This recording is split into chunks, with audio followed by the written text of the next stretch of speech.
Remember the excitement you would feel when you knew you were going to go to ShowBiz Pizza Place. Try and remember that level of happiness that you would experience. It was almost too much, right? We would all go, hang out with Billy Bob the Bear, and eat our delicious pizza before playing a bunch of arcade games and running around like a tiny little tornado. It was an absolute haven for kids, because it was the one restaurant that they could be loud and have fun at without their parents yelling at them to keep it down. You could go watch the giant animatronic band perform their songs for you. You'd eat too much pizza, and you'd laugh the night away, but you probably never realized that there was some pretty big competition. Chuck E. Cheese and ShowBiz Pizza were both popular restaurants that all frequented as kids, but did you realize there was a secret betrayal behind the scenes? Chuck E. Cheese was actually around first, with the first location opening in 1977, but it was only 3 years later that ShowBiz Pizza opened up. However, the process of opening it ended up creating a bit of a problem. Nolan Bushnell opened Chuck E. Cheese with his iconic robotic rat.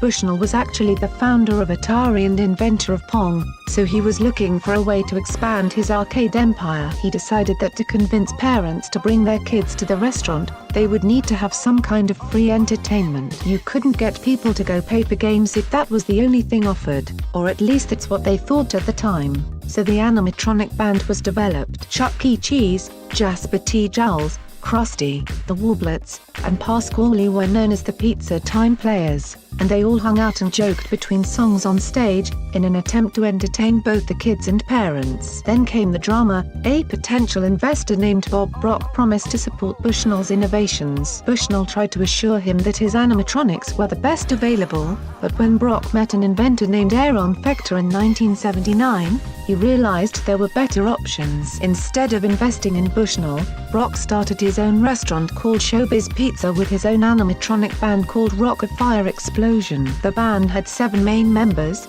but there were also some background characters as well. Billy Bob Broccoli the Bear, Looney Bird, Duke LaRue, Fats Geronimo, Beach Bear, Mitzi Mozzarella, and Rolf de Wolf, and his ventriloquist dummy El Schmall, made up the Rock-afire Explosion. Each restaurant had their fans. Apparently the jokes that the Rock-afire Explosion made were a little bit less kid-friendly than the Pizza Time Players, but some people thought that Chuck E. Cheese had better pizza. The problem was, even though kids loved it, they weren't the ones with the money. Chuck E. Cheese may have had the better pizza, but they were struggling. In 1980, Bushnell started to have financial problems. He had sold his rights to his Atari system to Warner Communications, along with Chuck E. Cheese, but they weren't interested in franchising it. Eventually he managed to buy back the rights, and found his own franchisees. But things would eventually take a turn. Legal battle. By 1982, Bushnell had filed a lawsuit against Brock's ShowBiz Pizza. The process took a while,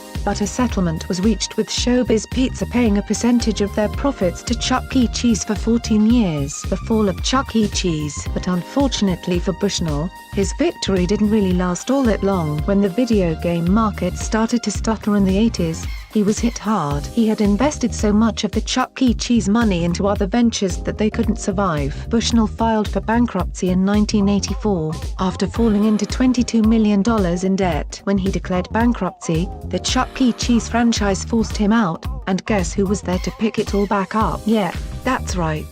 ShowBiz Pizza jumped on that faster than you could have ever imagined, but instead of rebranding all of the Chuck E. Cheese locations into ShowBiz Pizzas, they let them keep their name. Rock-afire Explosion failure. Even though they outlasted their competition, ShowBiz Pizza was struggling, and they believed it was because of the complex animatronics. The animatronics inventor, Fechter, was too expensive and too involved, so they started to phase him out. By 1990, they decided to get rid of him completely, but when they did, he took the Rock-afire Explosion with him. They were his creation, and even though they found success because of their connection to the restaurant, he believed they could be so much more. ShowBiz Pizza had to alter all their remaining robots so they wouldn't look like Fechter's inventions, so they were combined with Chuck E. Cheese robots. But now Rock-afire Explosion is back. It's been almost 30 years since we got to see the Rock-afire Explosion, but now one bar has teamed up with Aaron Fector to bring it back. The rock-afire bar in Kansas City is where Fector installed his refurbished creations. They all got new masks,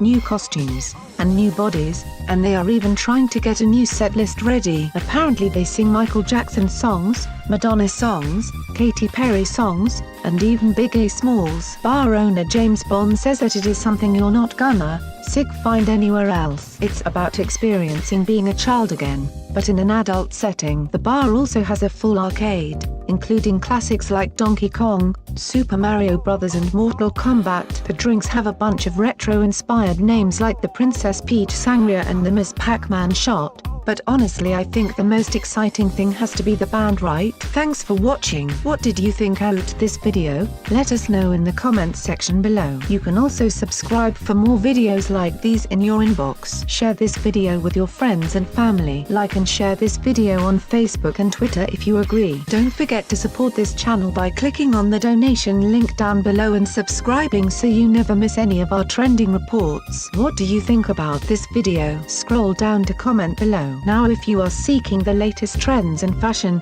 and electronics and gifts and more at the best prices, please feel free to visit www.atthesmall.com. Once again, that is www.atthesmall.com. If you are seeking the best in facial and clear skin regimens and products for women and men, including an opportunity to earn residual income, please visit our partner at www.jdro.my.randf.com. All links are in the description box below.